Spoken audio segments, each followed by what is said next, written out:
ನಮಸ್ಕಾರ ವೀಕ್ಷಕರೇ, welcome to ನಮಸ್ತೆ ಇಂಡಿಯಾ ಕುಕಿಂಗ್ ಚಾನಲ್. ಇವತ್ತು ನಮ್ಮ ಚಾನಲ್ನಲ್ಲಿ ತುಂಬಾನೇ ರುಚಿಯಾದ ಮತ್ತು ಕ್ರಿಸ್ಪಿಯಾದ ಮೆಣಸಿನಕಾಯಿ ಬಜ್ಜಿ ಮಾಡೋದು ಹೇಗೆ ಅನ್ನೋದನ್ನ ನೋಡೋಣ.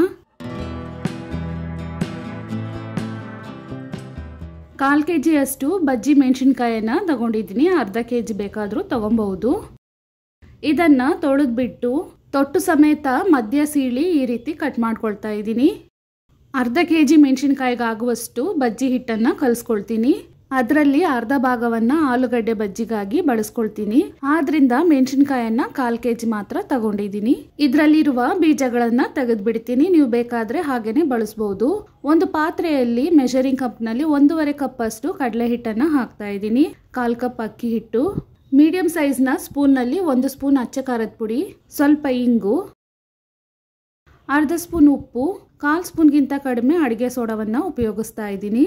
1 ಸ್ಪೂನ್ ಅಷ್ಟು ಓಂ ಕಾಳನ್ನ ಹಾಕ್ತಾ ಇದ್ದೀನಿ. ಇದನ್ನ ಒಂದ್ಸಲ ಚೆನ್ನಾಗಿ ಮಿಕ್ಸ್ ಮಾಡ್ಕೊಬೇಕು.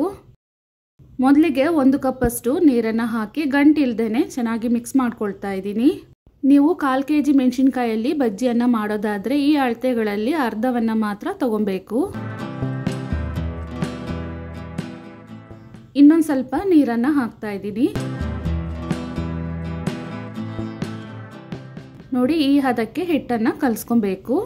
ಮೆಣಸಿನಕಾಯನ್ನ ತೊಳೆದು ಕಟ್ ಮಾಡಿ ಅದರೊಳಗಿರುವ ಬೀಜಗಳನ್ನೆಲ್ಲ ತೆಗೆದಿದ್ದೀನಿ. ಒಂದು ಚೂರು ಉಪ್ಪನ್ನ ಹಾಕಿ ಇದನ್ನ ಮಿಕ್ಸ್ ಮಾಡ್ಕೊಳ್ತಾ ಇದ್ದೀನಿ.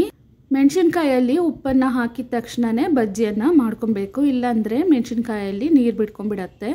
ಇವಾಗ ಒಂದೊಂದೇ ಪೀಸನ್ನ ತೆಗೆದು ಹಿಟ್ಟಿನಲ್ಲಿ ಅದ್ದಿ ಮೀಡಿಯಂ ಹದಕ್ಕೆ ಕಾಯಿಸಿರುವ ಎಣ್ಣೆಯಲ್ಲಿ ಹಾಕ್ತಾ ಇದ್ದೀನಿ. ಎಣ್ಣೆಯಲ್ಲಿರುವ ನೊರೆ ಅಂಶ ಎಲ್ಲ ಕಡಿಮೆ ಆಗಿ ಬಜ್ಜಿ ಹಿಟ್ಟಿನ ಬಣ್ಣನೂ ಬದಲಾಗಬೇಕು. ಸೌಟಿನಲ್ಲಿ ತಿರುಗಿಸಿದಾಗ ಗಟ್ಟಿಯಾಗಿ ಕಾಣಿಸ್ಕೊಬೇಕು. ಆ ರೀತಿ ಗರಿಗರಿಯಾಗಿ ಇದನ್ನ ಬೇಯಿಸ್ಕೊಬೇಕು. ನೋಡಿ, ಇವಾಗ ಬಜ್ಜಿ ತಯಾರಾಗಿದೆ. ಎಣ್ಣೆಯಿಂದ ತೆಗಿತಾ ಇದ್ದೀನಿ. ಈ ಮೆಣಸಿನಕಾಯಿ ಬಜ್ಜಿಯನ್ನ ಹಾಗೇನೂ ತಿನ್ಬಹುದು, ಚಟ್ನಿ ಜೊತೆಗೂ ತಿನ್ಬಹುದು. ತುಂಬಾನೇ ರುಚಿಯಾಗಿರುತ್ತೆ. ವೀಕ್ಷಕರೇ, ಈ ವಿಡಿಯೋ ನಿಮಗೆ ಇಷ್ಟ ಆಗಿದ್ದರೆ ನಮ್ಮ ಚಾನಲನ್ನು ಲೈಕ್ ಮತ್ತು ಸಬ್ಸ್ಕ್ರೈಬ್ ಮಾಡಿ. ಧನ್ಯವಾದಗಳು.